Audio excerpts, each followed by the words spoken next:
Hi friends, welcome to my channel. ఈరోజు అయితే నేను బ్లౌజ్కి వేసిన పైపింగ్ అయితే మీతో షేర్ చేద్దామని వీడియో స్టార్ట్ చేశానండి. వీడియో నచ్చితే చిన్న లైక్ అయితే ఇచ్చేయండి ఫ్రెండ్స్. నేనైతే శారీలోని పీసే కట్ చేశానండి. 1.5 ఇంచ్ వెడల్పు ఉండేలాగా చూసుకొని కట్ చేశాను అనమాట. క్రాస్ పీస్ కాదండి, ఇది స్ట్రైట్ పీసేను.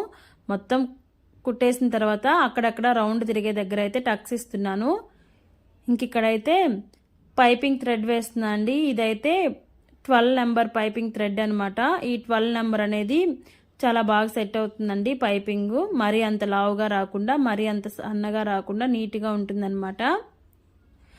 మీకు ఇంకా సన్నగా కావాలనుకుంటే నెంబర్ అనేది తగ్గించుకోవచ్చు. 11 or 10 నెంబర్ తీసుకొచ్చుకుంటే మరీ సన్నగా అయితే వస్తుంది. మనకి ఎంత పైపింగ్ కావాలో అంత చూసుకొని కిందకైతే మిగతా క్లాత్ అయితే మడుచుకుంటూ కుట్టు అయితే వేసేసుకోవాలండి.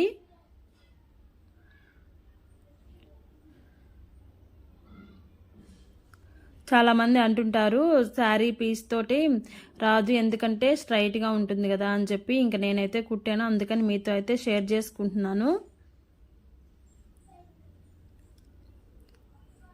ఇలా కుట్టేసిన తర్వాత బ్యాక్ సైడ్ తిప్ అయితే ఇంకొక కుట్టు అయితే వేసేస్తున్నాను అండి. ఇక్కడైతే హెమ్మింగ్ కూడా చేసుకోవచ్చు. ఇంకా నేనైతే మిషన్ కుట్టే వేసేస్తున్నాను.